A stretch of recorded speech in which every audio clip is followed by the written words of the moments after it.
24일 0시를 기해 전국 화물연대가 무기한 운송 거부에 들어갔습니다. 화물연대는 어제 오전 10시 전국 16개 지역본부별로 출정식을 열었습니다. 이후 수도권 물류의 거점인 경기 의왕 컨테이너 기지를 포함해 부산 신안과 전남 광양향 등의 출입구를 막을 것이라고 밝혔습니다.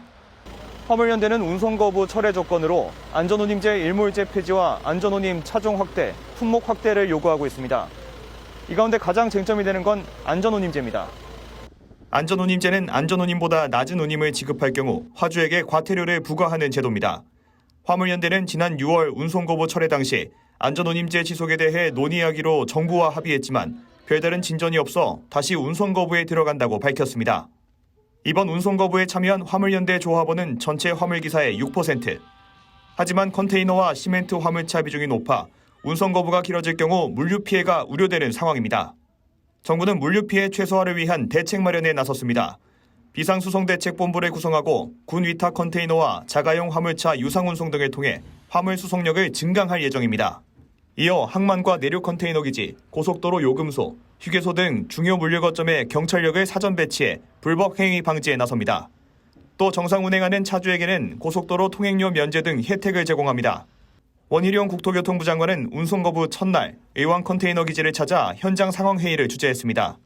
원 장관은 이 자리에서 비상수송 대책을 점검하고 현장 시찰에 나섰습니다. 또 화물연대와 국토부의 단독 대화가 14차례나 있었다며 소통이 없었다는 화물연대의 주장은 사실과 다르다고 강조했습니다. 정부는 화물연대 운송거부와 관련한 대국민 담화문도 발표했습니다. 대국민 담화에서 이번 화물연대 운송거부에 대해 법과 원칙에 따라 엄정하게 대응하겠다고 밝혔습니다.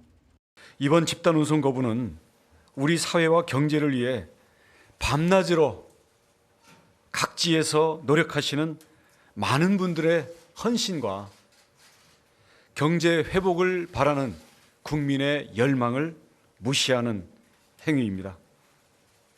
정부는 정당성 없는 이번 집단 운송 거부에 대해 법과 원칙에 따라 엄정하게 대응해 나가겠습니다. 운송거부자에 대해서는 지자체와 공조해 법적 근거에 따라 과태료를 부과하고 운송방해, 협박 등 불법 행위에 대해서는 무관용 원칙으로 대응할 방침입니다. 또 화물연대를 향해 집단 행동을 조속히 마무리할 것을 촉구했습니다. 이어 화물연대 집단 운송거부가 장기화될 경우 다음 주 화요일 국무회의에 업무 개시 명령을 상정하겠다고 밝혔습니다. KTV 윤현석입니다.